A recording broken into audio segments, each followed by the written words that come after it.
Hello बच्चों, प्रश्न देखते हैं। जब एक स्प्रिंग 2 किलोग्राम का पिंड लटकाया जाता है तो स्प्रिंग कुछ खिंच जाती है।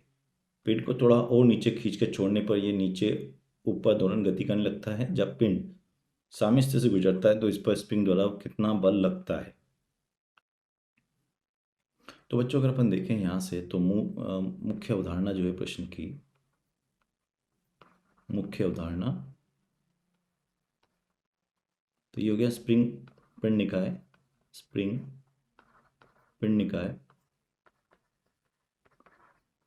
एवं बल की प्रकृति, बल की प्रकृति। तो सबसे पहले जो अगर अपन बनाए यहाँ से तो ये हो गया आपके पास मुख्य अवधारणा, आपके पास प्रश्न की कुछ इस तरह से। ठीक है, ये एम द्रव्यमान हो गया। तो जब हम एम द्रव्यमान लटकाएंगे तो बच्चों वो अपनी माध्य स्थिति से कुछ नीचे आ जाएगा। मान लो ये x बराबर 0 इसकी माध्य स्थिति थी, जहाँ पे स्प्रिंग में कोई खिंचाव नहीं था, और ये हो गया इसकी माध्य स्थिति, अब नई माध्य स्थिति। ठीक है, एक्स यहाँ पर माध्य स्थिति क्या होती है, जिस पर कुल बल शून्य होता है। तो बच्चों माध्य स्थिति वो स्थिति होती है, माध्य स्थिति जहाँ पर कुल बल हमेशा शून्य होता है। तो माध्य स्थिति F शून्य होता है ये। तो यहाँ पर अगर देखें तो ये इस स्थिति पे mg बराबर क्या हो रहा है आपका, k0 ये हो रहा है mg बराबर। ठीक है, इस केस के अंदर अब अपन क्या कर रहे हैं, यहाँ से इसको हल्का सा नीचे विस्थापित कर रहे हैं। ये अपन ने यहाँ से इसको विस्थापित कर दिया x पर। ठीक है, तो अब अगर अपन देखें तो नेट कुल बल कितना हो जाएगा, F बराबर, देखो अगर नीचे देखेंगे तो कितना लग रहा है mg।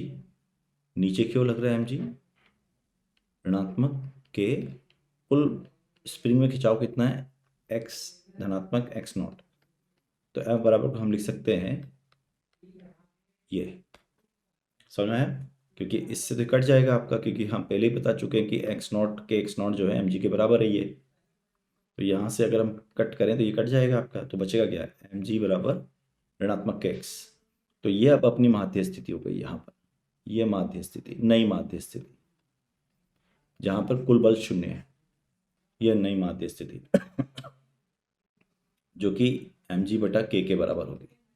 ठीक है ना, यहाँ से अब हमसे क्या पूछ रहा है वो, जब पिंड साम्य स्थिति से गुजरता है तो इस पर स्प्रिंग द्वारा कितना बल लगता है।